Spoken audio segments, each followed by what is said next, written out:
أعوذ بالله من الشيطان الرجيم. بسم الله الرحمن الرحيم. يا أيها الذين آمنوا إن كثيرا من الأحبار والرهبان ليأكلون أموال الناس بالباطل ويصدون عن سبيل الله والذين يكنزون الذهب والفضة ولا ينفقونها في سبيل الله فبشرهم بعذاب أليم. مخکې آیتونه کې الله سبحانه وتعالی د اهل کتابو په مقابل کې د قتال امر وکړ او د هغو د قتال دپاره الله تعالی اسباب ذکر کړه، او په هغه اسبابو کې الله تعالی یو سبب دا هم ذکر کړ چې دوی د خپلو علماو نه د خپلو راهبانو او پیرانو نه ارباب جوړ کړي دي، د هغو نه خدایان جوړ کړي دي. د تحلیل او تحریم حق یې هغو ته ورکړی دی چې د دوی علما او د دوی راهبان د ځان نه تحریم او تحلیل کوي، او بیا دا خلک د هغو حلالو ته حلال وایي او د هغو حرامو ته حرام وایي، او تحلیل او تحریم دا یوازې د الله تعالی حق و. نو کله چې دوی خپلو علماو ته او خپلو پیرانو ته دا حق ورکه، لکه هغوی چې ارباب ونیول، هغوی د الله تعالی سره د الله تعالی په حق کې شریکان وګرځول.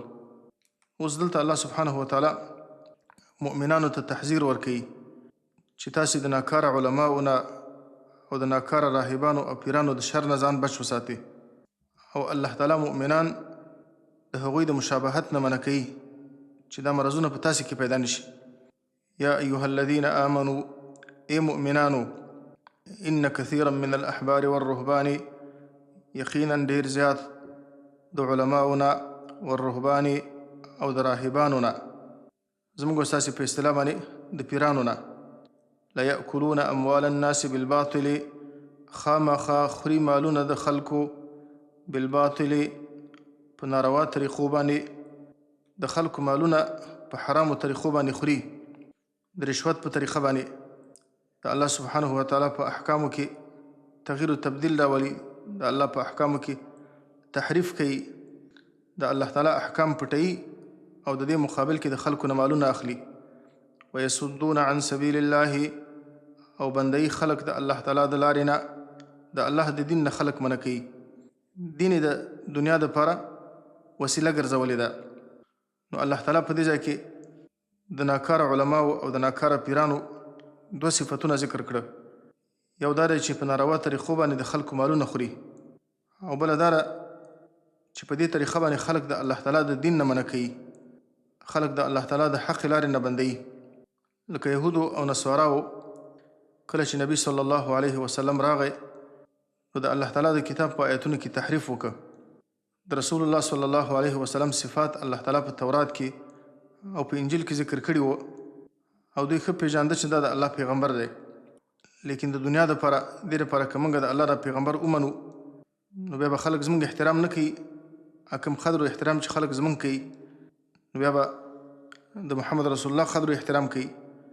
نو د حسد دپاره د رسول الله صلی الله علیه وسلم په صفاتو کې تحریف وکړه، او په دې شکل باندې خلک د الله تعالی د دین نه بندول. او دا مرض بیا د دې امت په علماو کې او په پیرانو کې هم شته دی، دا یوازې په هغو کې نه و، او دا آیتونه یوازې د هغو پورې خاص نه دي.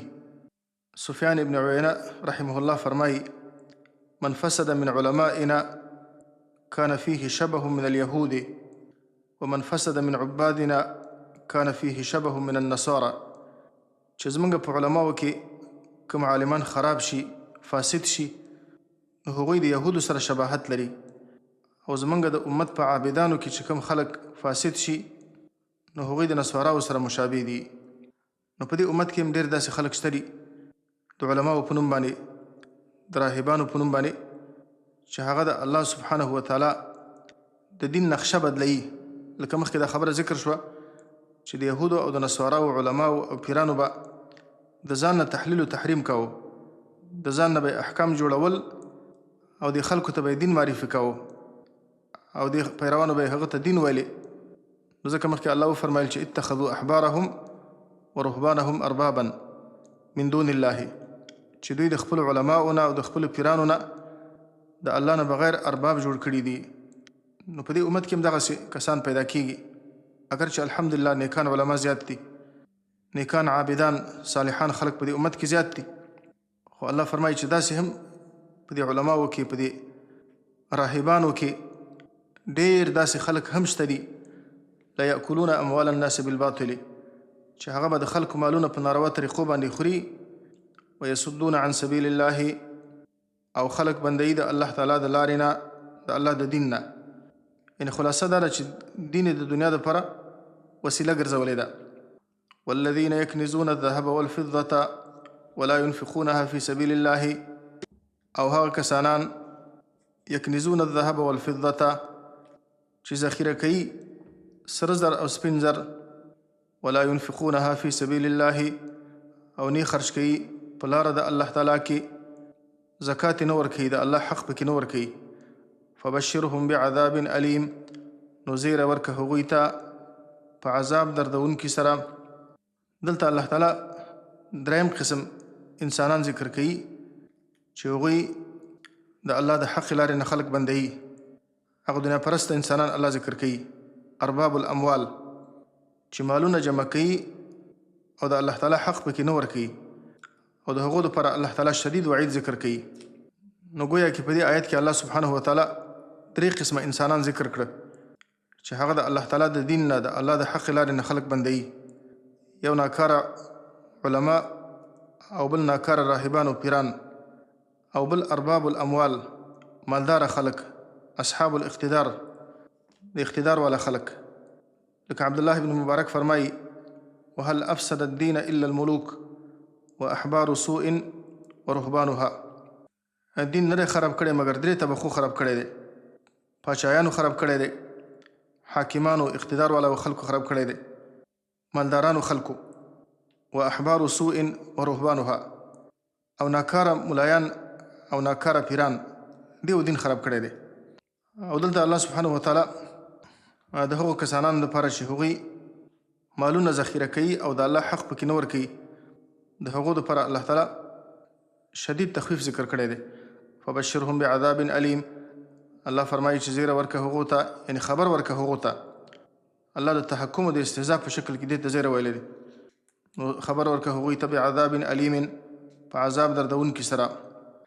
یوم یحمى علیها فی نار جهنم په هغه ورځ باندې چې ګرم بکړی شي دا سره زر او دا سپین زر او دا خزانې فی نار جهنم په اور د جهنم کې فتکوا بها جباههم وجنوبهم وظهورهم. نو دا غلی بشي بها په دې خزانو جباههم د دوی تندي وجنوبهم او د دوی اړخونه وظهورهم او د دوی شاګانې. هذا ما کنستم لانفسکم او د الله د خوا نه به دوی ته ویل کېږي هذا ما کنستم لانفسکم دا هغه مال دی او هغه خزانې دي کنستم لانفسکم چې هغه تاسې ذخیره کړي وو د خپلو ځانونو دپاره. فذوقوا ما کنتم تکنزون نو وڅکئ تاسې عذاب د هغه څه چې تاسې ذخیره کول. او په دې کې شدید وعید دی د هغو کسانو دپاره کوم کسانان چې د خپل مال زکات نه ورکوي. عبدالله بن عمر رضی الله عنهما وایي د کوم مال زکات چې ادا شي نو هغه کنز نه دی اگر چې د اوو ځمکو د لاندې هم وي، او د کوم مال زکات چې ادا نشي فهو کنزون نو هغه کنز دی او د هغه په وجه باندې انسان د قیامت په ورځ باندې داغل کېږي به لکه د آیت کې چې الله ذکر کړه اگر چې د ځمکې د پاسه هم وي. او په دې باره کې صحیح حدیث کې راغلی دی، امام مسلم دا حدیث روایت کړی دی د ابو هریره رضی الله عنه نه چې رسول الله صلی الله علیه وسلم فرمایلی دی ما من رجل لا يؤدي زکاة ماله إلا جعل له يوم القيامة صفائح من نار فيكوى بها جبينه وجبهته وظهره في يوم كان مقداره 50,000 سنة. وای داسې څوک نشته دی چې هغه د خپل مال زکات نه ورکوي، مالونه ذخیره کوي او د مال زکات نه ورکوي، مګر د قیامت په ورځ باندې به د دې مال نه به الله تعالی د ده دپاره د اور تختې جوړې کړي. الله تعالی به ورته د اور تبۍ جوړې کړي ځینې، یا به په دې باندې د هغه اړخ او د هغه تندی او د هغه شا به داغل کېږي. په هغه ورځ باندې کان مقداره 50,000 سنة چې د هغه اندازه به 50,000 کاله وي حتی یقضى بین العباد تر دې پورې چې د الله تعالی د خپل بندګانو منځ کې فیصله وکړي. ثم یرى سبیله اما الى الجنه و اما الى النار بیا به د خپله لاره وګوري چې یا به الله جنت ته داخل کړي یا به الله دوزخ ته داخل کړي. نو 50 کاله به د هغه د عذاب په دې عذاب کې به چې الله تعالی به د اور په تختو باندې د هغه تندی او د هغه اړخ او د هغه شا به په دې باندې دغه او دا آیت بیا عام دی، یوازې د اهل کتاب مبارک کې نه دی. ابو ذر غفاري رضی الله عنه دا په ربضه کې اوسېده. نو زید ابن وهب وایي چې زه ورباندې تیر شوم، یعنې ما ولیده په ربضه کې. ربضه داسې اطراف غوندې ځای و.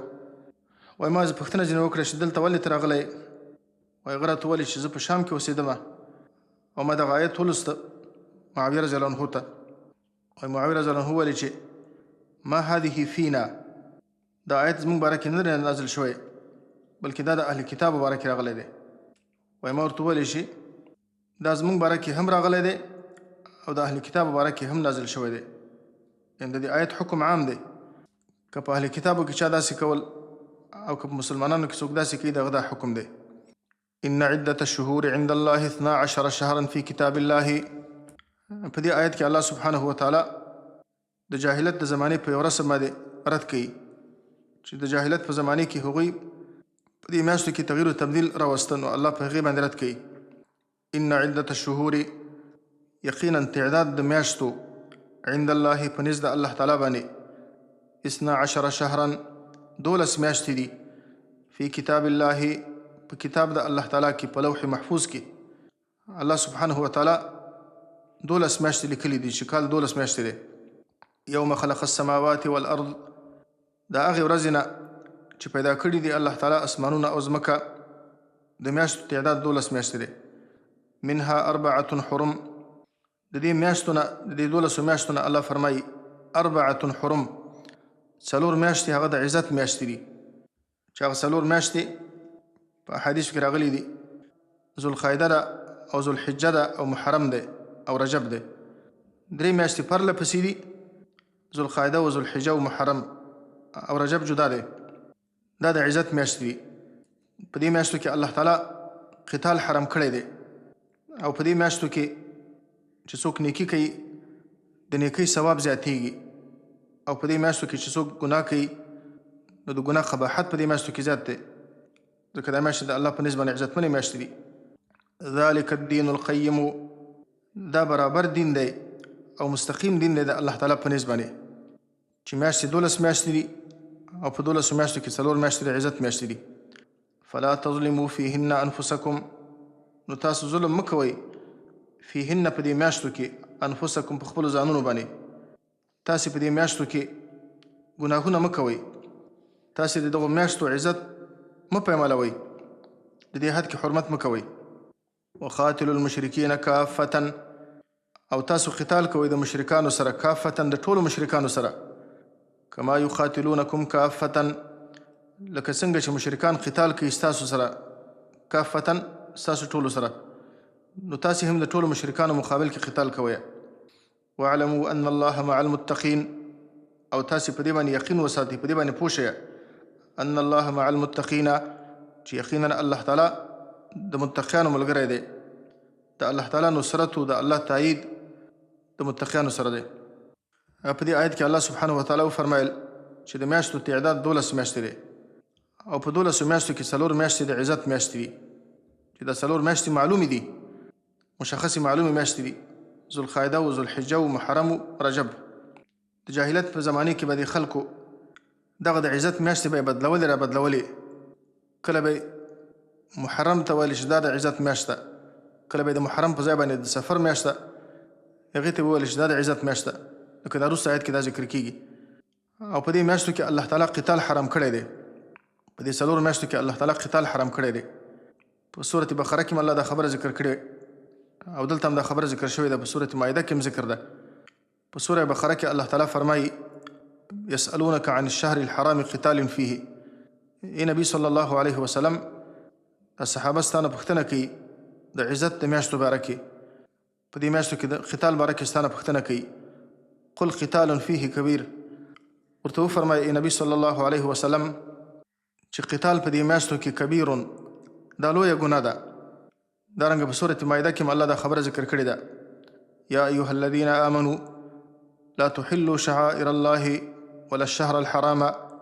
ای مؤمنانو تاسې د الله د شعائرو بېعزتي مه کوئ او تاسې د عزت د میاشتو بېعزتي مه کوئ. او د عزت د میاشتو بېعزتي یوه دا ده چې په دې کې الله تعالی قتال حرام کړی دی، تاسې په دې کې قتال مه کوئ. دلته هم الله تعالی دا موضوع ذکر کړې ده، فلا تظلموا فیهن انفسکم. تاسې په دې میاشتو کې په ځانونو باندې ظلم مه کوئ. د ظلم یو شکل دا دی چې په دې میاشتو کې تاسو قتال مه کوئ. اگر چې د بعضې علماو په نظر باندې حرمت د قتال په دې څلورو میاشتو کې دا منسوخ شوی دی. هغوی استدلال کوي په دې آیت باندې چې الله فرمایي چې وقاتلوا المشرکین کافة کما یقاتلونکم کافة، چې تاسې د ټولو مشرکانو سره قتال کوئ لکه دوی چې ستاسې ټولو سره قتال کوي.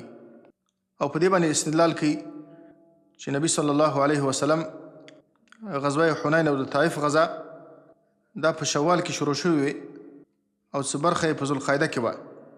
او ذوالقعده دا د عزت میاشت وه، د څلورو میاشتو نه ده. نو پیغمبر صلی الله علیه وسلم د طائف والا د هغو محاصره یې په شوال کې شروع شوې وه، بیا په ذوالقعده کې هم استمرار پیدا کړ. نو دې نه معلومیږي چې دغه حرمت د قتال په دې میاشتو کې دا منسوخ شوی دی. لیکن صحیح خبره دا ده چې دا حرمت د قیامته پورې باقي دی. ابن جریج رحمه الله وایي عطا ابن ابي رباح په دې خبره باندې قسم کاوه چې زما په الله تعالی باندې قسمي چې د خلکو دپاره دا جائز نه ده ان یغزو فی الحرم وفي الاشهر الحرم، چې په حرم کې یا په د عزت په میاشتو کې د جنګ وکړي، په داخل د حرم کې د حرم په حدودو کې او په اشهر حرم کې چې دا څلور میاشتې دي په دې میاشتو کې قتال حرام دی او جایز نه دی. په دې خبره قسم کاوه الا ان یقاتلوا فیها، مګر دا چې د دوی سره په دې کې قتال وشي. که چېرته کافران په مسلمانانو باندې حمله وکړي نو مسلمانان د خپل ځان نه دفاع کوی شي، لکه د مسجد حرام او د حرم حکم هم دغسې دی. مخکې سورة بقره کې دا موضوع ذکر شوې وه. الله تعالی فرمایي چې ولا تقاتلوهم عند المسجد الحرام حتى يقاتلوكم فيه فإن قاتلوكم فاقتلوهم. وایي تاسې د کافرانو سره د مشرکانو سره قتال مه کوئ د مسجد حرام په خوا کې حتى يقاتلوكم فيه، تر دې پورې چې هغوی ستاسو سره قتال وکړي په دې مسجد حرام کې. فإن قاتلوكم فاقتلوهم، که هغوی تاسو سره قتال وکړي بیا تاسې قتل کړئ. نو په مسجد حرام کې مسلمان خپله دفاع کوی شي، لیکن ابتدا د قتال حرامه ده. نو همدارنګه په دې میاشتو کې ابتدا د قتال تر قیامته پورې حرامه ده، لیکن مسلمانان خپله دفاع کوی شي. او فرمایي چې وما نسخت، دا نه دي منسوخې شوې په دې میاشتو کې د قتال حرمت دا منسوخ شوی نه دی. او پاتې شوه د حوازن خبره، یا د آیت کې چې کومه خبره ذکر شوې ده چې تاسې د ټولو مشرکانو سره قتال کوئ کما یقاتلونکم کافة، لکه دوی چې تاسو ټولو سره قتال کوي یا دوی ټول تاسو سره قتال کوي. نو مسلمانان په دې میاشتو کې خپله دفاع کوی شي. او د طائف د غزا باره کې چې هغوی استدلال کړی دی چې دا په شوال کې شروع شوې وه او په ذوالقعده کې استمرار پیدا کړ. یو ابتدا د قتال ده، یو استمرار او ادامه د قتال ده. که چېرته مسلمانانو قتال په نورو میاشتو کې شروع کړی او بیا دا قتال استمرار پیدا کړي تر دې پورې چې د عزت میاشتې داخلي شي، نو استمرار د قتال په دې کې جایز دی. لکه د پیغمبر صلی الله علیه وسلم د دې تعامل نه معلومیږي چې د شوال په میاشت کې د حنین او د طائف غزا شروع شوې وه او د محاصره شروع شوې وه، او دې محاصرې د ذوالقعدې پورې استمرار پیدا کړ، دوام یې پیدا کړ. نو دې نه معلومیږي چې که چېرته په نورو میاشتو کې مسلمانان قتال شروع کړي نو استمرار د قتال په دې میاشتو کې کولی شي، لیکن ابتدا د قتال په دې کې جایز نه ده او دا حکم تر قیامته پورې دا په خپل حال باندې باقي پاتې دی. انما النسیء زیادة فی الکفر، په دې آیت کې الله سبحانه وتعالی د جاهلیت د زمانې په هغه رسم باندې رد کوي چې د خلکو د ځان نه د عزت په دې میاشتو کې تغییر او تبدیل پکې راوسته. مخکې کولې وروسته کولې، چونکې دغه څلورو میاشتو کې 3 میاشتې پرله پسې دي، ذوالقعده و ذوالحجه و محرم دا پرله پسې دي. یو د بل پسې دي او رجب دا جدا ده. د عربو عام معیشت په ښکار باندې او په چور چپاول باندې په دې باندې بنا و. دوی به په خلکو باندې حملې کولې او د خلکو مالونه به لوټول. په دې شکل باندې د هغو د زندګي روانه وه، د وحشت او د جاهلیت زندګي وه. نو کله چې به وږي شوه نو 3 میاشتې پرله پسې دوی ته انتظار دا سخت وه، دا به کله ورته سخت شو. نو د حج په موسم کې یو کس و د بنو کنانه، دا به هر کال حج ته چې به کله راغی په خره باندې به حج ته راته، بیا به خلکو ته ویلی شي انی لا اعاب ولا اجاب ولا مرد لما اقول، زه داسې یو څوک یم چې ما باندې عیب نه لګول کېږي او ما ته څوک جواب نشي راکولی زما د خبرې مقابل کې، ولا مرد لما اقول، او زما د خبرې دپاره رد کېدل نشته دي. زه چې کومه خبره وکړم زما خبره څوک نشي رد کولی.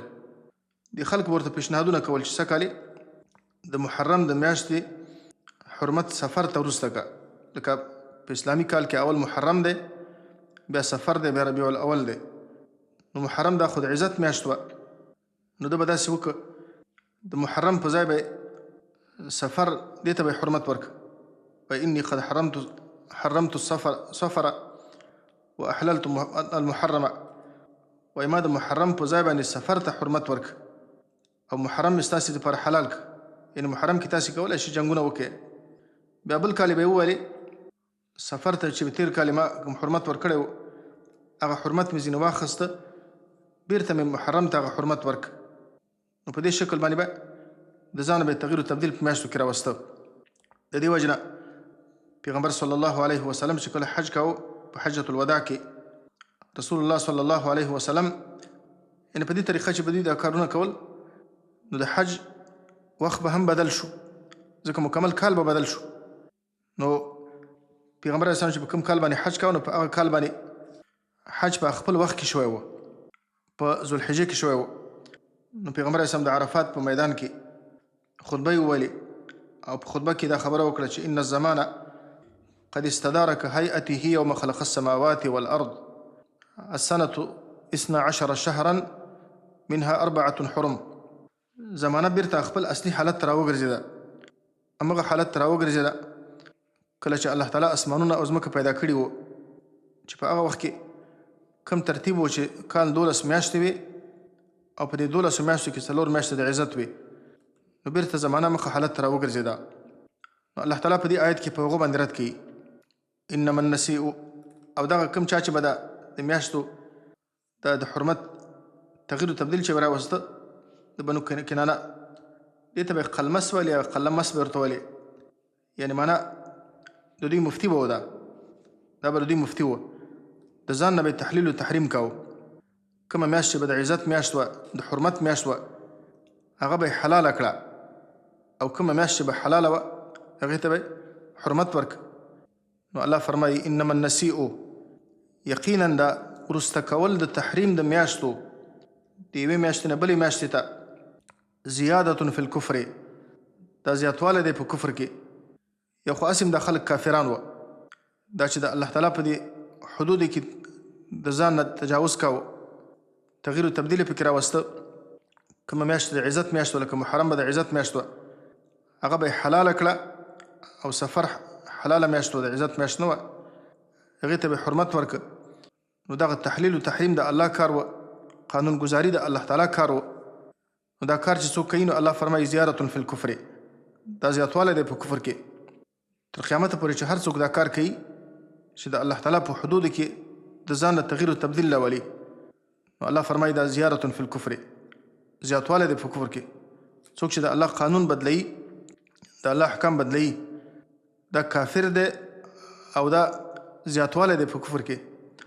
یضل به الذین کفروا، گمراه کېدلی شي به په دې کار سره، په دې تاخیر سره، الذین کفروا، هغه کسانان چې کافران دي، کوم مشران چې دا تغییر و تبدیل راولي، نو د هغوی د دې کار په واسطه باندې د هغو دا تابعداران ګمراه کېږي. یحلونه عاما ویحرمونه عاما، چې حلالوي دوی دا میاشت عاما یو کال، ویحرمونه عاما، او حراموي یو کال. لکه د محرم میاشت به یو کال به هغه حلاله ګڼله چې تاسې په دې کې جنګونه کولی شئ، او بل کال به حرامه ګڼله.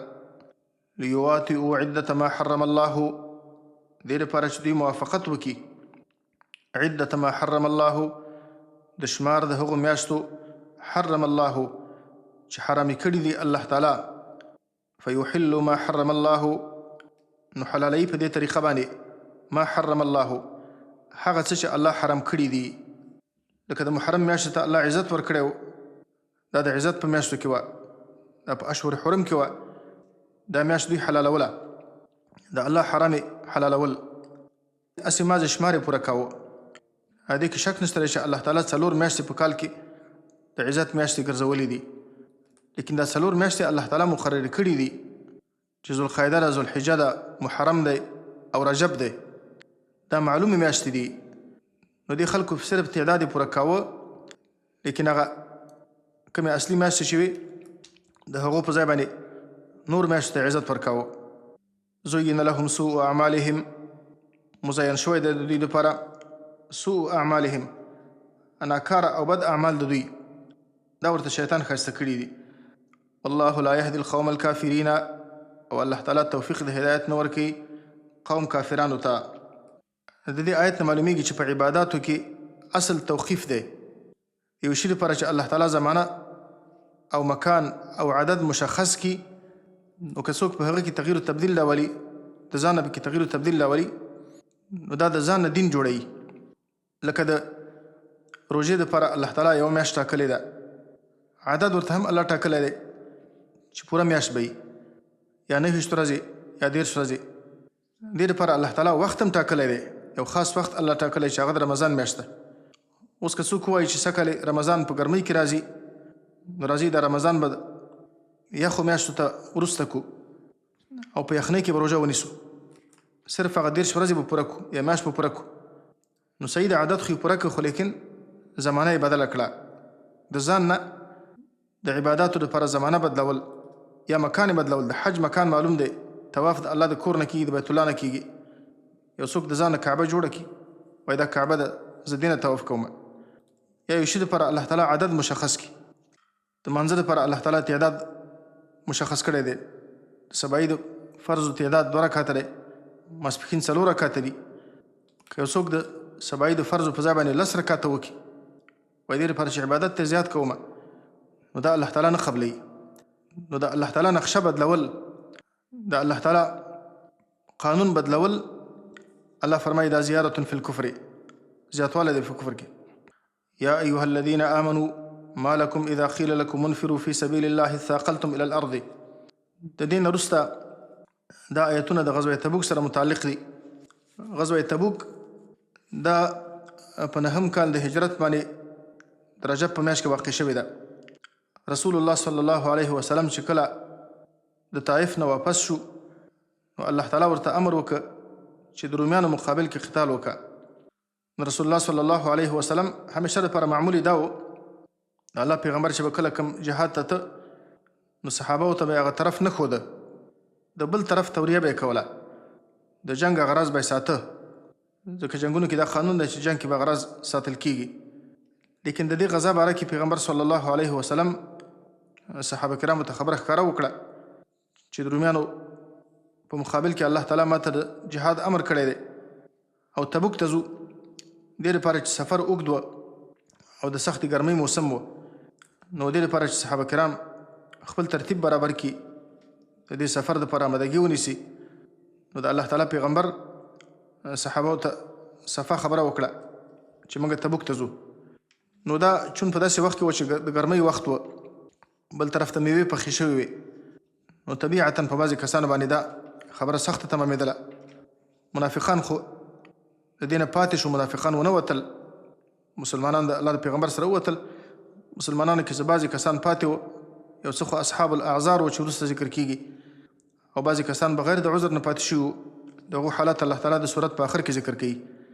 په دې آیتونو کې الله تعالی تقریبا د هغه 9 آیته پورې الله تعالی د منافقانو قباحتونه ذکر کوي، الله د منافقانو بد صفات ذکر کوي. پیغمبر صلی الله علیه وسلم صحابه کرامو ته د دې جنگ دپاره د آمادګۍ امر وکړ، هغو ته د انفاق ترغیب ورکړ او صحابه کرامو د الله په لاره کې ډېر زیات انفاق وکړ. عثمان رضی الله عنه تقریبا یو وارې 200 اوښان راوستل، بیا 200 اوښیې سپین زر، بیا یې 100 اوښان راوسته، بیا 1000 دیناره راوړه. رسول الله صلی الله علیه وسلم وفرمایل ما ضر عثمان ما عمل بعد اليوم، که عثمان د دې نه وروسته هر څه وکړي نو هغه ته به ضرر ونه رسوي، که هره ګناه ځینې وشي الله به ورته وبخي. تر دې پورې چې عثمان رضی الله عنه په غزوه تبوک کې 900 اوښانې راوستل او 100 اسونه، ما سوا د پیسو نه، د پیسو نه علاوه 900 اوښان او 100 اسونه راوستل. عبدالرحمن بن عوف رضی الله عنه 200 اوښې سپین زر دا یې صدقه کړه. ابو بکر صدیق رضی الله عنه خپل ټول مال د الله په لاره کې صدقه کړ، تقریبا 4000 درهم و. عمر فاروق رضی الله عنه خپل نیمایي مال د الله لپاره صدقه کړ. داسې عباس صاحب ډېر مال راوړ، طلحه رضی الله عنه، سعد بن عباده، محمد بن مسلمه او نور صحابه، عاصم رضی الله عنه، عاصم ابن عدي تقریبا 90 وسقه خرماوي راوړي. او بعضې کسان پکې غریبان و، یو مد یا 2 مده خرماوي راوړه، صرف دونه وسه وه. یعنې صحابه کرامو په دې غزا کې ډېر عظیم انفاق وکړ او منافقانو پکې انفاق ونه کړ، او منافقان په دې جهاد کې ونه وتل. او دا غزا په ټولو مسلمانانو باندې فرض وه، فرض عین وه. نو مسلمانان اکثر ووتل، ټول ووتل تقریبا، بعضې محدود کسان پاتې وه. او په دې غزا کې د مسلمانانو د لښکر تعداد تقریبا 100,000 کسان وو. نو په دې آیتونو کې الله سبحانه وتعالی د منافقانو قباحتونه ذکر کوي او منافقان الله تعالی معرفي کوي، دې لپاره چې مسلمانان د هغو د شر نه ځان بچ وساتي، او دې لپاره چې مسلمانان په ځان کې دا صفات رانولي. یا ایها الذین آمنوا، ای مؤمنانو، ما لکم، څه مانع دی ستاسو دپاره، اذا قیل لکم، کله چې وویل شي تاسو ته، انفروا فی سبیل الله، چې اوځئ تاسې د جهاد دپاره د الله تعالی په لاره کې، اذ ثاقلتم الی الارض، نو درانده شي تاسې د ځمکې طرف ته، یعنې تاسې جهاد ته نه ځئ. څه وجه ده چې تاسې ته د جهاد امر وشي؟ کله چې د جهاد امر وشي، یو په هغه صورتونو کې چې جهاد فرض کیږي، واذا استنفرتم فانفروا، الله پیغمبر فرمایي کله چې تاسې نه د وتلو تقاضا وشي چې تاسې د الله په لاره کې جهاد دپاره وځئ، نو تاسې به خامخا وځئ. ارضیتم بالحیات الدنیا، آیا تاسې راضي شوي یاستئ په ژوند د دنیا باندې، من الاخرت، په بدل د آخرت کې؟ آیا د آخرت په مقابل کې ستاسې دنیا خوښه ده؟ په دې وجه باندې تاسې جهاد ته نه وځئ.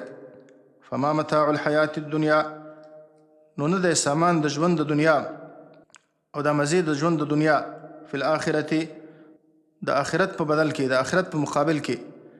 د دنیا د خوندونه د آخرت د خوندونو په مقابل کې نه دي، الا قلیل، مگر ډیر کم دي. د دنیا د نعمتونه چې د آخرت د نعمتونو سره مقارنه شي، د دې د الله په نزد باندې هیڅ قیمت نشته دی، دا ډیر حقیر شی دی.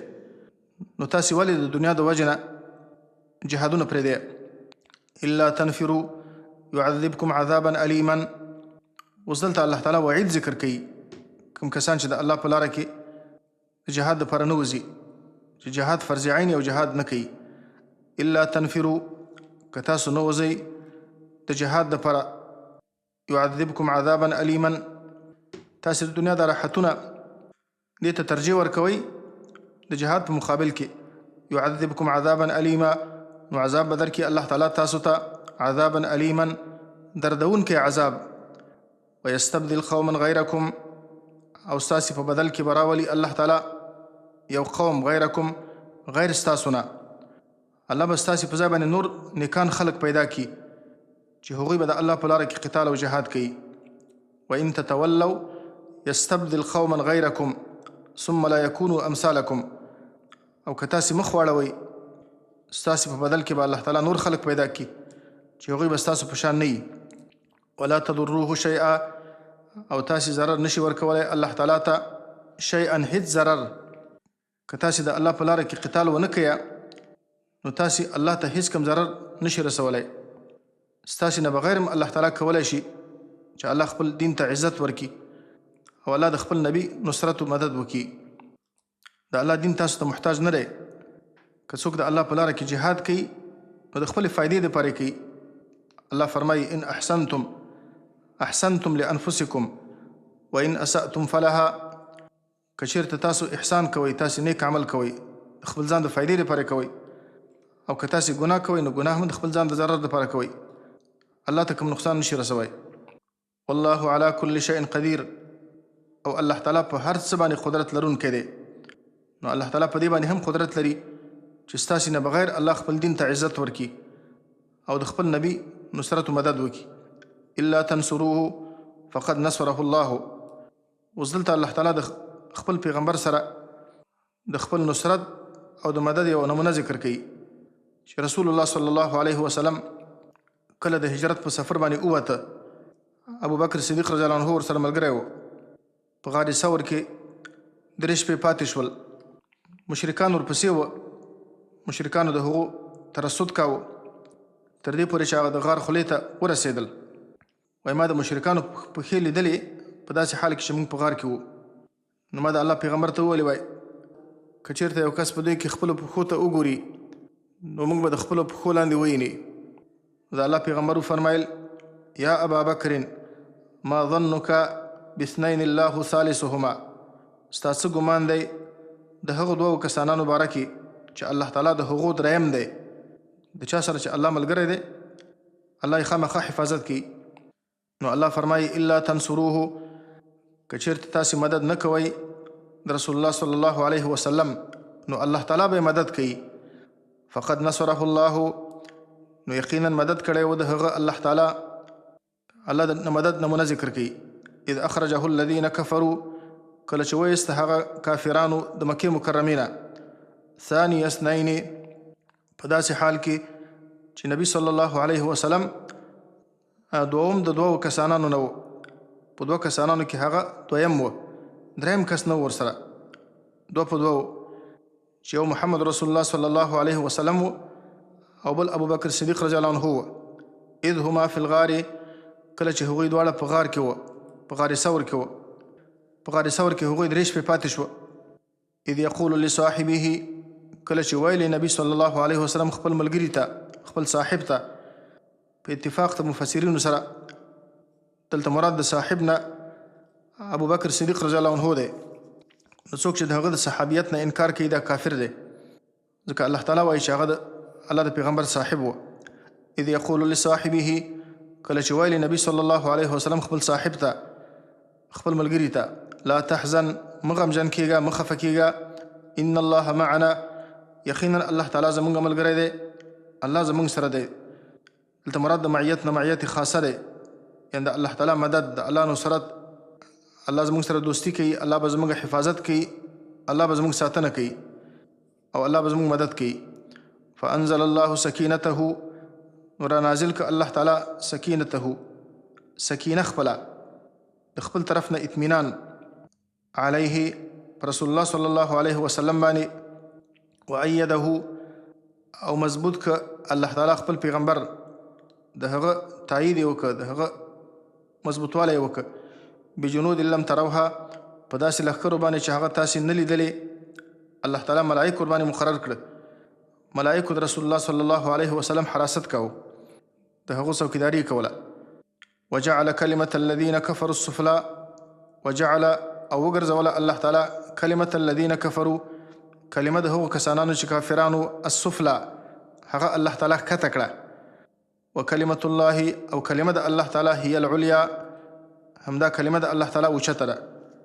الله تعالی د کافرانو کلمه ښکته کړه، یعنی شرک او مشرکان الله تعالی ذلیله کړه، او اسلام او نبی صلی الله علیه وسلم ته الله تعالی عزت ورکه.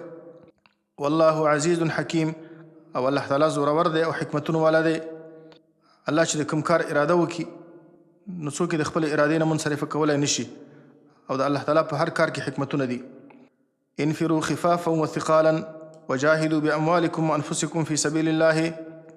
اوس په دې آیت کې الله سبحانه وتعالی د جهاد امر کوي، مؤمنانو ته الله تعالی د جهاد امر کوي.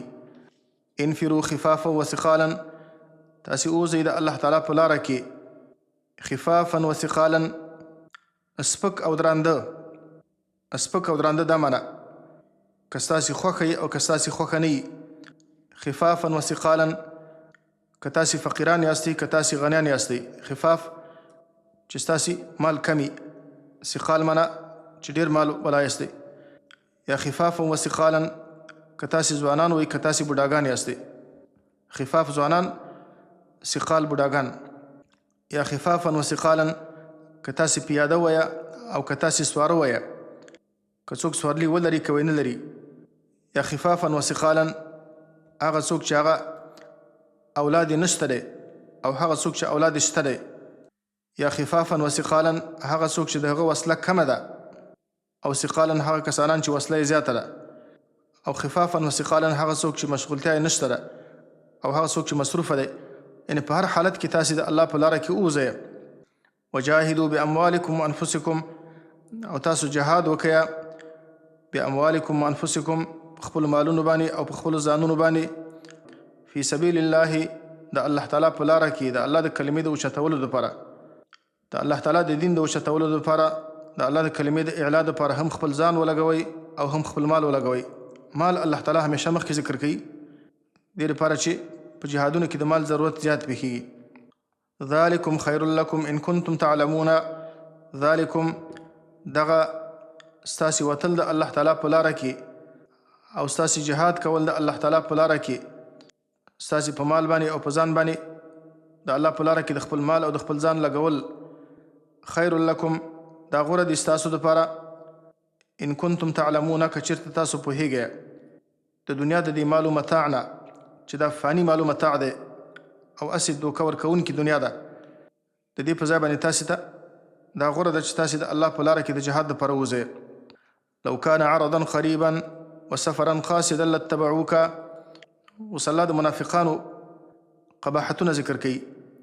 لو کان عرضا قریبا، که چېرته وایي ای نبي صلی الله علیه وسلم هغه څه چې ته د منافقان هغه ته دعوت کوې، د کوم جهاد دعوت چې هغو ته ورکوې، که چېرته وایي دا عرضا قریبا، سامان د دنیا، قریبا نږدې، یعنی په اسانه باندې حاصلېدلی.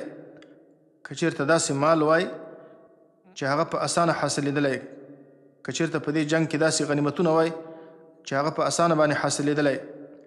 وسفرا قاصدا، یا وای داسې سفر قاصدا چې هغه درمیانه سفر وای، سفر نږدې وای. لاتبعوک، نو خامخا تابعداري به کړې وای د منافقانو ستا، دوی به تا سره وتلي وای، لیکن وتل به یې د الله د رضا دپاره نه وای، بلکې د غنیمت د حاصلېدلو دپاره به دوی تا سره وتلی. ولکن بعدت علیهم الشقه، لیکن لرې شوه په دوی باندې الشقة مسافه، مسافه د سفر په دوی باندې اوږده شوله او لرې شوله، ځکه تبوک دا د مدینې منورې نه لرې و او ګرمي هم زیاته وه، تقریبا 900 کیلومتره تر 900 کیلومترو پورې فاصله وه. وسيحلفون بالله، او زر ده چې قسمونه به وکړي دوی تا ته بالله، د الله تعالی په نوم باندې، تا ته به د دروغو عذرونه پیش کوي، بانې به پیش کوي. لو استطعنا، که چېرته موږ طاقت لرلی د جهاد، لخرجنا معکم، نو خامخا وتلي به وای موږ معکم ستاسو سره، که موږ سره د جهاد اسباب وای او طاقت هم وای موږ به تاسو سره وتلي وای. نو الله فرمایي یهلکون انفسهم، هلاکوي دوی خپل ځانونه په دغه دروغو بانو باندې چې قسمونه کوي او دروغ بانې کوي او بغیر د عذر نه د جهاد نه پاتې شوي دي. الله فرمایي دوی په دې باندې خپل ځانونه هلاکوي. والله يعلم انهم لكاذبون، او الله تعالی په دې باندې پوهیږي انهم لکاذبون، چې یقینا دوی خامخا دروغجن دي، دوی په دې خبره کې دروغجن دي، دوی هیڅ کوم عذر نشته دی. عفى الله عنك لما اذنت لهم. اوس الله تعالی په دې آیت کې نبی صلی الله علیه وسلم ته یو عتاب ذکر کوي، داسې نرم غوندې عتاب ورته الله ذکر کوي، خو په اول سر کې ورته الله تعالی د خپل عفو اعلان کوي. الله ورته دا ادب ذکر کوي چې دا منافقانو ته سمدستي اجازه مه کوه تر څو پورې چې تا ته صادقان او کاذبان نه معلوم شوي په دوی کې. عفا الله عنک، عفو دې وکړي الله تعالی عنک ستانه، لما اذنت لهم، ولې اجازه وکړه تا دې منافقانو ته، د دې باره کې اجازه ورته وکړه چې د جهاد نه پاتې شي. حتی یتبین لک، تر دې پورې چې ښکاره شوي وای تا ته الذین صدقوا، هغه کسانان چې رښتیا وایي چې واقعا د عذر والا دي. وتعلم الکاذبین، او پیژندلی وایي تا او معلوم کړي وایي تا الکاذبین دروغجن په دوی کې. الله خپل پیغمبر ته وایي چې تا به دې خلکو ته سمدستي اجازه نه کولی، تا به د دوی نه پوښتنه کړې وه چې ستاسې څه عذر دی، دې لپاره چې تا ته په دوی کې صادقان او کاذبان معلوم شوي وای. او دې نه معلومیږي چې رسول الله صلی الله علیه وسلم په غیب باندې خبر نه و. د الله پیغمبر ته دا نه معلومېدله چې د چا عذر شته او د چا عذر نشته دی. لا یستأذنک الذین یؤمنون بالله والیوم الآخر، اجازه نه غواړي ستانه ای نبي صلی الله علیه وسلم الذین یؤمنون بالله والیوم الآخر، هغه کسانان چې ایمان لري په الله تعالی باندې او په ورځ د آخرت باندې، ان یجاهدوا باموالهم وانفسهم، په دې خبره کې چې جهاد وکړي دوی باموالهم وانفسهم، په خپل مالونو باندې او په خپل ځانونو باندې، کوم چې واقعا مؤمنان دي، واقعي صادق مؤمنان، الله فرمایي هغه ستانه د جهاد په پرېښودلو کې اجازه نه غواړي، هغه نه غواړي چې جهاد نه پاتې شي، ځکه هغوی د جهاد په فضیلت باندې پوهیږي چې مجاهد ته الله تعالی څومره ثواب او څومره کرامت او عزت لیکلی دی. والله علیم بالمتقین، او الله تعالی عالم دی په حال د متقیانو باندې. الله دا متقیان مؤمنان پیژني چې هغوی د جهاد په پرېښودلو کې ستانه اجازه نه غواړي. انما یستأذنک الذین لا یؤمنون بالله والیوم الآخر، یقینا اجازه غواړي ستانه یوازې هغه کسانان لا یؤمنون بالله چې ایمان نه لري په الله تعالی باندې، والیوم الآخر او په ورځ د آخرت باندې، ورتابت قلوبهم او په شک کې دي زړونه د دوی، چې د دوی په زړونو کې شک دی، په زړه کې د ایمان حلاوت نشته دی، لکه په الله باندې په ورځ د آخرت باندې ایمان نشته دی. د الله تعالی د دین باره کې په شک کې دي او د ثوابونو باره کې په شک کې دي. فهم فی ریبهم یترددون، نو هغوی په دې خپل شک کې یترددون حیران او سرګردانه دي، په دې باره کې حیران او سرګردان دي چې وځي که ونه ځي. نو یوازې هغه کسانان چې د هغو په زړو کې ایمان نشته دی، هغه د جهاد د پرېښودلو اجازه ستانه غواړي. ولو ارادوا الخروج لاعدوا له عدة، اوس الله په دې آیت کې دا خبره ذکر کوي چې د هغو د الله تعالی په لاره کې د وتلو اراده نشته ده.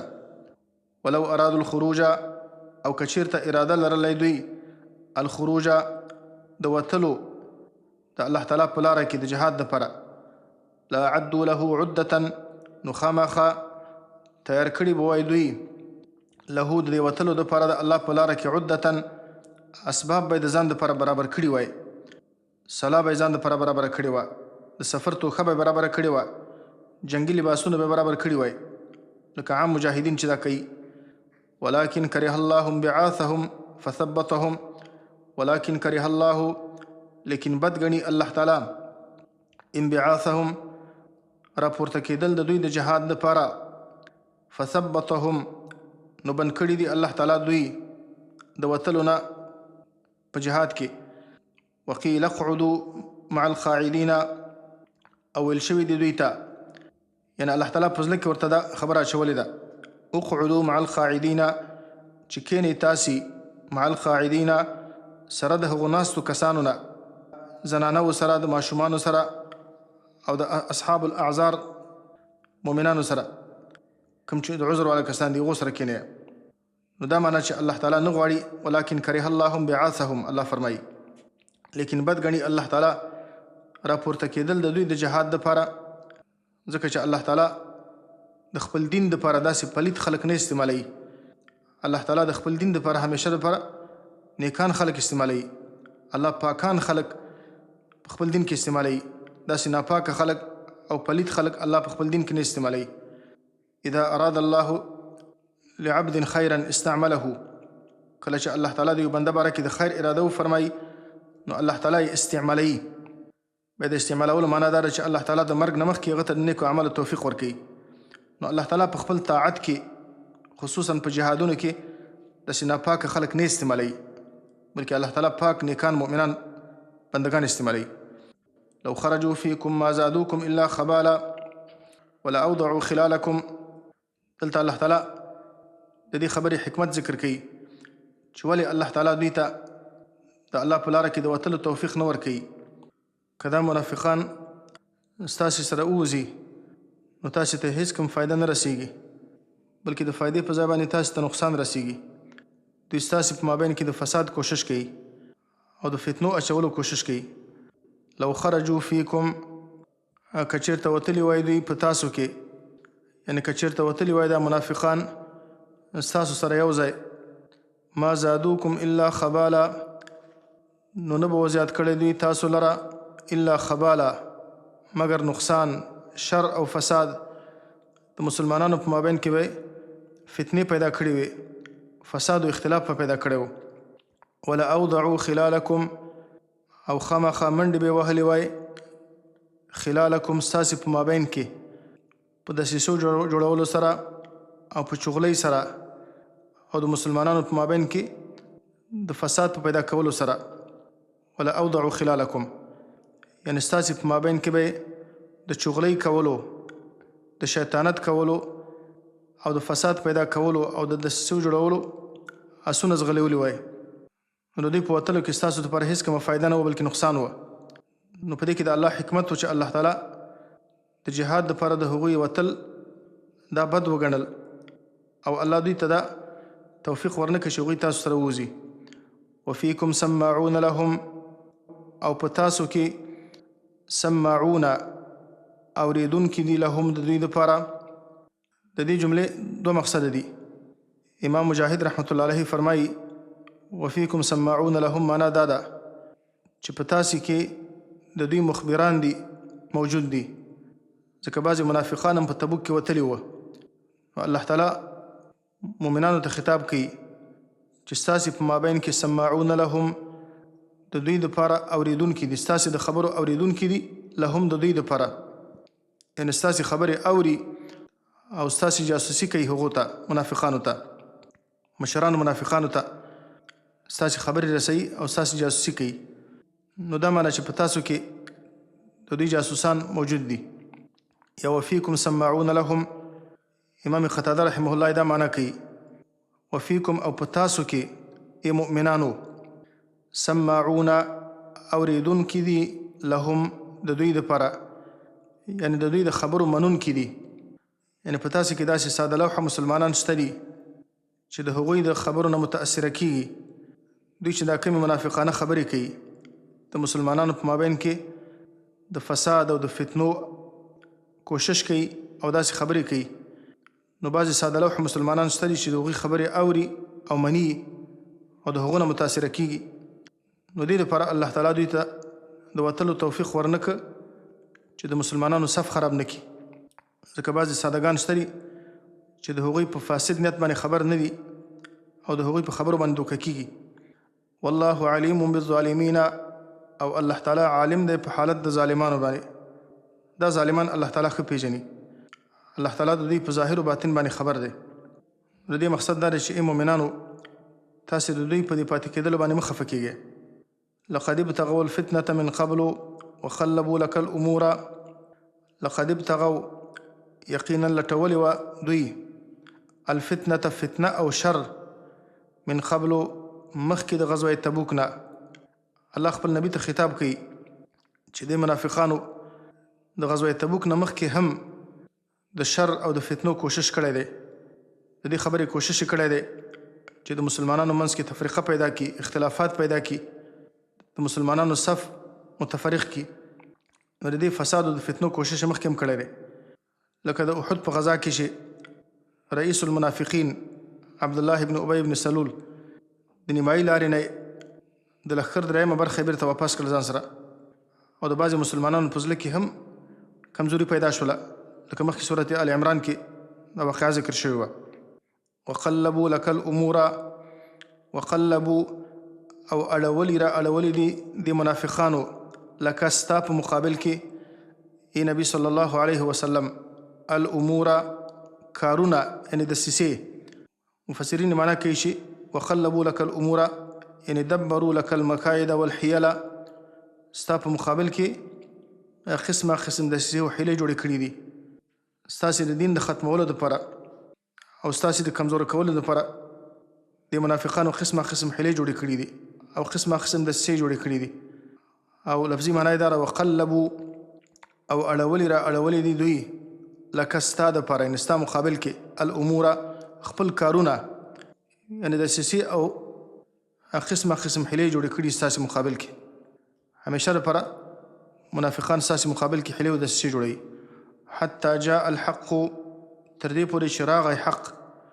چې د الله حق دین غالب شو وظهر امر الله او غالب شو امر الله امر د الله تعالی یعنی د الله تعالی دین په نور ادیانو باندې الله غالب کړ وهم کارهون په داسې حال کې چې هغوی بد ګنون کې دي د دې خبرې چې د الله دین دی اوچت شي ومنهم من یقول اذلی ولا تفتنی په دې کې الله تعالی د منافقانو بل خباثت ذکر کوي په دې منافقانو کې یو کس و د جد ابن قیس په نوم باندې چې دا منافق خو ظاهرا د ایمان اظهار کاوه رسول الله صلی الله علیه وسلم چې کله د تبوک د غزا دعوت ورکړه چې تبوک غزا ته وځي نو ده ورته وویلې چې د رومیانو ښځې دا ډېرې ښایسته دي او زه د ښځو نه صبر نشم کولی نو زه ویرېږم چې فتنې کې به واقع شم که زه د رومیانو ښځې وینم فتنه کې به واقع شم نو ما ته اجازه وکړه چې زه پاتې شم ځکه فتنه کې واقع کېږم ومنهم او بعضې د دې منافقانو نه من هغه څوک دی یقولو چې وایي ایذن لي زما دپاره اجازه وکړه ما ته اجازه وکړه چې زه د جهاد نه پاتې شم ولا تفتني او ما په فتنه کې ما اچوه الا فی الفتنة سقطوا نو الله فرمایي خبردار فی الفتنة سقطوا په فتنه کې دوی واقع شوي دي د جهاد پرېښودل دا چې دوی منافقت کې واقع شوي دي په کفر کې واقع شوي دي او د الله په لاره کې جهاد پرېښی دی دا خپله فتنه ده نو دوی فتنه کې واقع شوي دي وان جهنم لمحیطة بالکافرین او یقینا جهنم خامخا احاطه کوونکی دی په کافرانو باندې د هر طرف نه به جهنم په دوی باندې احاطه کړي نو دوی به د الله د عذاب نه هیڅ نجات نشي پیدا کولی ان تصبک حسنة تسؤهم دلته الله تعالی د منافقانو بل خباثت ذکر کوي چې د مسلمانانو په خوشحالۍ باندې خفه کېږي او د مسلمانانو په مصیبت باندې خوشحالیږي ان تصبک حسنة که چېرته ورسیږي تا ته حسنة ښه حالت تا ته خوشحالي ورسیږي د الله نعمت ورسیږي که چېرته مسلمانان الله تعالی په دښمنانو باندې غالبه کړي الله تعالی د هغو نصرت وکړي تسؤهم نو دوی خفه کوي دا خبره دوی په دې باندې خفه کېږي ځکه د دوی د مسلمانانو په مقابل کې په زړه کې حسد او بغض دی وان تصبک مصیبة او که چېرته ورسیږي تا ته مصیبت که مسلمانانو ته الله تعالی شکست ورکړي څه بل مصیبت ورباندې راشي یقولو وایي دوی قد اخذنا امرنا من قبل یقینا نیولی دی موږ امرنا امر خپل من قبل مخکې د دې نه موږ د خپل ځان د حفاظت لپاره تدبیر نیولی دی دا چې موږ ونه وتلو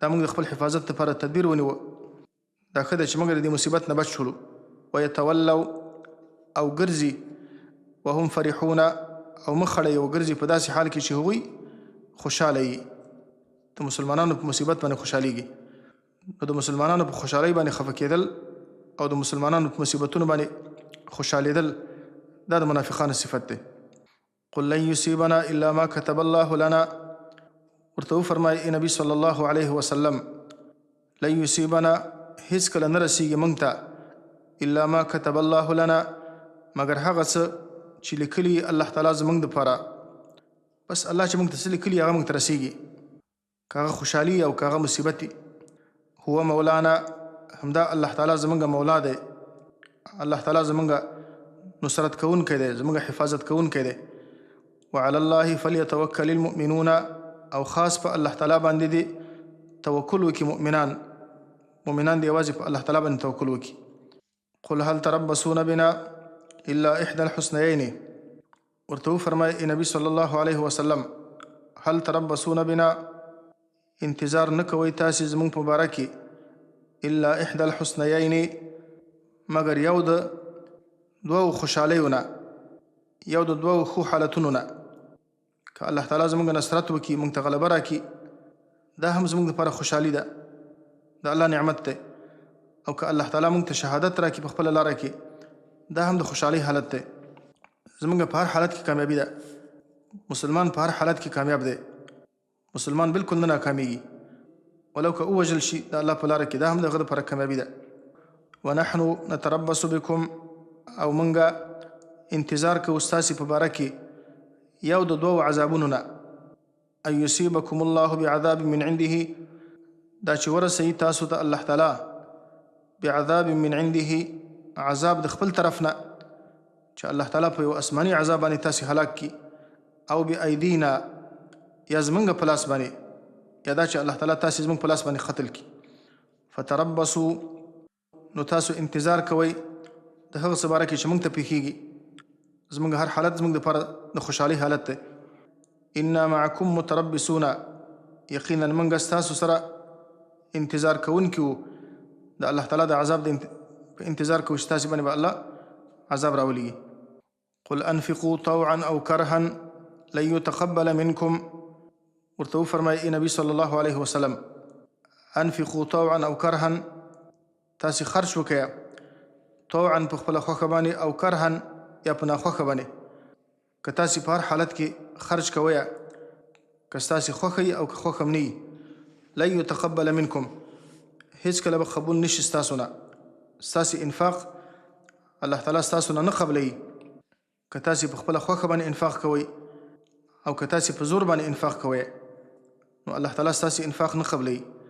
انکم کنتم قوما فاسقین، یقینا تاسې یاستئ قوم نافرمانه.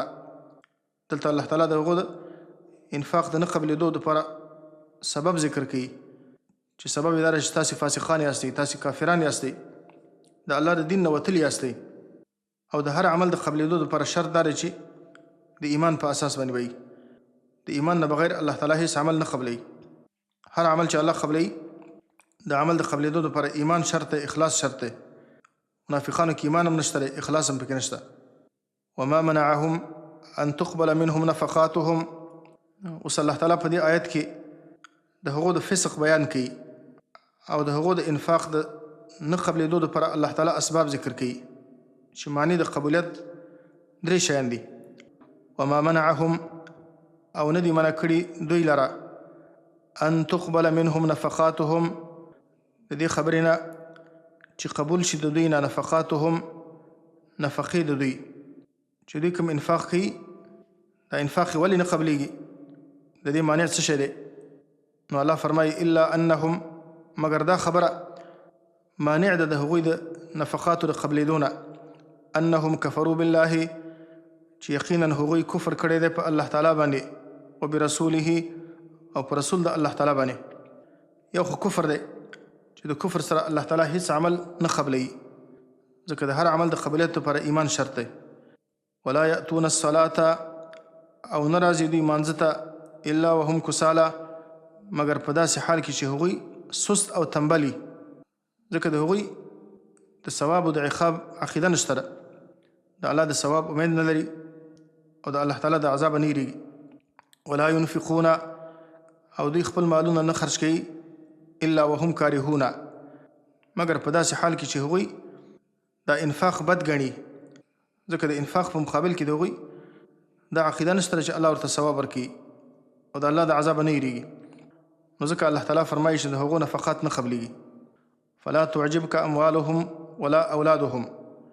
اوس که څوک دا خبره کوي که چېرته الله تعالی د دې منافقانو نه خوشحاله نه وای، نو دا دومره نعمتونه ورته الله تعالی ولې ورکول چې الله دا مالونه ورته ورکړي، الله ورته اولادونه ورکړي. نو الله فرمایي چې دا د الله نعمتونه نه دي، بلکې دا د الله د خوا نه دوی ته عذاب دی، دا استدراج دی. درجه په درجه الله تعالی خپل عذاب ته نږدې کوي په دې باندې. فلا تعجبک اموالهم ولا اولادهم، نو په تعجب کې د واقع نه کې تا مخاطبه، اموالهم ولا اولادهم، مالونه د دوی او نه زامن د دوی. تاسې په دې باندې دوکه نه شئ چې دوی ته الله تعالی مالونه ورکړي دي، الله تعالی ورته اولادونه ورکړي دي. دا د دې خبرې دلیل نه دی چې الله د دوی نه خوشحاله دی. انما یرید الله، یقینا اراده لري الله تعالی، لیعذبهم، چې عذاب ورکړي دوی ته بها د دې مالونو او د اولادونو په وجه باندې، فی الحیات الدنیا، په ژوند د دنیا کې. دوی چې دا مال پیدا کوي، د مال په پیدا کېدلو کې، د مال په ګټلو کې څومره تکلیفیږي، بیا د مال په ساتلو کې بیا الله ورباندې یو مصیبت راولي او په هغه مصیبتونو کې د دوی مالونه مصرفیږي او دا د هغو د پریشانی سبب جوړیږي. وتزهق انفسهم، او دا چې راوځي روحونه د دوی، وهم کافرون، په داسې حال کې چې دوی کافران دي. یعنې بله دا ده چې الله تعالی د دوی خاتمه په کفر باندې وګرځوي، دوی ته الله تعالی د حسن خاتمې توفیق نه ورکوي. نو دا د الله تعالی عذاب دی. لکه حدیث کې راغلی دی، رسول الله صلی الله علیه وسلم فرمایي، وایي کله چې الله تعالی ویني چې یو بنده سره د دې نه چې د الله تعالی نه فرمانی کوي، ګناهونه کوي، او د دې باوجود الله ورته د دنیا هغه څه ورکوي چې دی غواړي، فانما هو استدراج، نو دا د الله تعالی د خوا نه دته استدراج دی. الله تعالی درجه په درجه باندې خپل عذاب ته نږدې کوي. ويحلفون بالله انهم لمنكم وما هم منكم. اوس په دې آیت کې الله تعالی د منافقانو بل قباحت ذکر کوي چې منافقان د خپل دروغ قسمونه دا د ځان دپاره وقایه ګرځوي، او په دې باندې د رسول الله صلی الله علیه وسلم او د مؤمنانو د غصې نه ځان بچ کوي. ويحلفون بالله، او دوی قسمونه کوي په نوم د الله تعالی باندې، انهم لمنکم، چې یقینا دوی خامخا ستاسو نه دي. په ډېر تاکید سره دا خبره کوي او قسم کوي چې دوی ستاسو ملګري دي او دوی هم مؤمنان دي ستاسې په شان. وما هم منکم، لیکن الله فرمایي چې او نه دي دوی منکم ستاسو نه، دوی مؤمنان نه دي په واقع کې. ولکنهم قوم یفرقون، لیکن دوی داسې قوم دی، یفرقون، بزدله قوم دی چې د مؤمنانو نه ایریږي، هسې نه چې مسلمانان هم قتل کړي. نو دوی د تقیې په شکل باندې د اسلام اظهار کوي او په دې باندې د دروغو قسمونه کوي، دې لپاره چې مسلمانان قتل نه کړي. لو یجدون ملجأ او مغارات او مدخلا، په دې آیت کې الله تعالی د هغو د بزدلۍ او دا چې د پیغمبر صلی الله علیه وسلم او د مؤمنانو په مقابل کې د هغو په زړه کې څومره کراهیت دی، الله تعالی د دې تمثیل کوي. لو یجدون ملجأ، که چېرته پیدا کړي دوی ملجأ، پناهګاه، ځای د پناه، یعنې که داسې قلاګانې پیدا کړي چې هغو ته دوی پناه ویسي، او مغارات، یا څه غارونه، او مدخلا، یا ځایونه د داخلېدلو، لکه سمڅې، یو سمڅ پیدا کړي چې په هغه کې ځان پټ کړي. لولوا الیه، نو خامخا وروبه ګرځي هغه ځای ته، وهم یجمحون، په داسې حال کې چې دوی به منډې وهي، داسې تیز به ورځي لکه هغه ترېدلي آسونه چې تیز رواني. نو دا منافقان به دومره په تیزۍ سره هغه ځای ته ورځي د ډېر بزدلۍ د وجه نه، او د دې وجه نه چې دوی د مؤمنانو سره یو ځای ژوند کول دا نه خوښوي. نو د الله د پیغمبر په مقابل کې، د مؤمنانو مقابل کې د دوی په زړونو کې بغض دی، کراهیت دی. که چېرته دوی وشي کولی چې دوی د الله د پیغمبر نه، د مؤمنانو نه په یو جدا ځای کې واوسېږي او ځانونه ځینې پټ کړي، نو که هر قسم ځای پیدا کړي نو په ډېرې تیزۍ سره به ورته ورشي. ومنهم من یلمزک فی الصدقات، په دې آیت کې الله تعالی د منافقانو بل قباحت ذکر کوي چې په رسول الله صلی الله علیه وسلم باندې اعتراضونه کوي، د الله په پیغمبر باندې اعتراض کول. نو د الله تعالی په پیغمبر باندې او د هغه په سنتو باندې اعتراض کول دا د منافقانو صفت دی. ومنهم من یلمزک فی الصدقات، او بعض د منافقانو نه هغه څوک دي یلمزک فی الصدقات چې عیب لګوي په تا باندې، اعتراض کوي په تا باندې نبی صلی الله علیه وسلم فی الصدقات، په باره د تقسیم د صدقاتو کې، د غنیمتونو په تقسیم کې او د صدقاتو په تقسیم کې په تا باندې اعتراض کوي. لکه یو منافق خو د ذوالخویسرة تمیمي په نوم باندې رسول الله صلی الله علیه وسلم د حنین غنایم تقسیمول، نو بعضې کسان چې نوي مسلمان شوي وو هغو ته زیاته برخه ورکړه. نو په دې کې یو منافق و ذوالخویسرة تمیمي، پیغمبر صلی الله علیه وسلم ته وویل چې اعدل یا محمد فإنك لم تعدل، ای محمد صلی الله علیه وسلم ته د عدل او د انصاف نه کار واخله، ځکه تا په دې تقسیم کې عدل ونک والعیاذ بالله. رسول الله صلی الله علیه وسلم ورته وویلې هلاک شي ته، ومن یعدل اذا لم اعدل، چې زه عدل ونکم بیا به څوک عدل کوي؟ عمر رضی الله عنه پیغمبر اسلام ته وویلې ای د الله پیغمبره ماته اجازه وکړه چې زه دا سټ ووهمه او قتل کړم. نو د الله پیغمبر ورته وویل چې پرېږده، د ده به داسې ملګري پیدا کېږي وروسته یقرؤون القرآن لا یجاوز تراقیهم، چې قرآن کریم به لولي لیکن قرآن کریم به د مرۍ نه ښکته نه ځي. یعنې هسې قرآن کریم به لولي خو د قرآن کریم صحیح فهم به الله تعالی هغو ته نه ورکوي.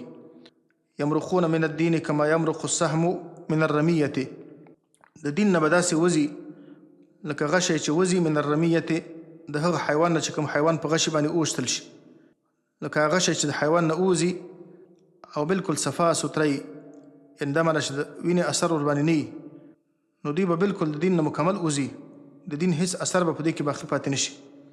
په دې کې مقصد خوارج دي چې دا د صحابه په وخت کې پیدا شو، د عثمان رضی الله عنه په مقابل کې خروج وکړه، بیا د علي رضی الله عنه مقابل کې خروج وکړه، علي صاحب د هغو سره جنگ وکړه. ظاهرا به د الله تعالی کتاب وایي، لکه بل حدیث کې راغلي یقرؤون القرآن یحسبون انه لهم وهو علیهم، دوی به قرآن کریم لولي او دوی به دا فکر کوي چې دا قرآن کریم د هغو دپاره دلیل دی، وهو علیهم، او قرآن کریم به د هغو په ضد باندې دلیلي، لکه د قرآن کریم صحیح فهم به نه، لکه دې حدیث کې وایي چې لا یجاوز تراقیهم، دا قرآن به د هغو د مرۍ نه ښکته نه ځي، په زړه کې به یې نه وي، یعنې د قرآن کریم صحیح فهم به الله هغو ته نه ورکوي. ومنهم من یلمزک فی الصدقات، او بعضې د منافقانو نه هغه څوک دي یلمزک چې عیب لګوي په تا باندې، اعتراض کوي په تا باندې ای نبي صلی الله علیه وسلم فی الصدقات، په باره د تقسیم د صدقاتو کې، فإن اعطوا منها، نو که ورکړی شي دوی ته منها د دې صدقاتو نه، رضو بیا خوشحاله وي، وإن لم يعطوا منها، او که چېرته ورنه کړی شي دوی ته د دې صدقاتو نه، اذا هم یسخطون، نو ناڅاپه دوی بیا خفه بیا ناراضه. نو په دې کې د منافقانو دوه صفتونه الله تعالی ذکر کړه.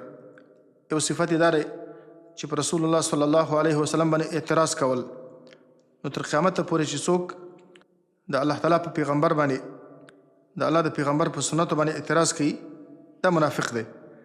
بل صفت یې دا دی چې دنیا پرسته به وي، که دنیا دې ورکوله بیا ستا نه خوشحاله ستا صفتونه کوي، او که دنیا دې نه ورکوله بیا په تا باندې اعتراضونه کوي.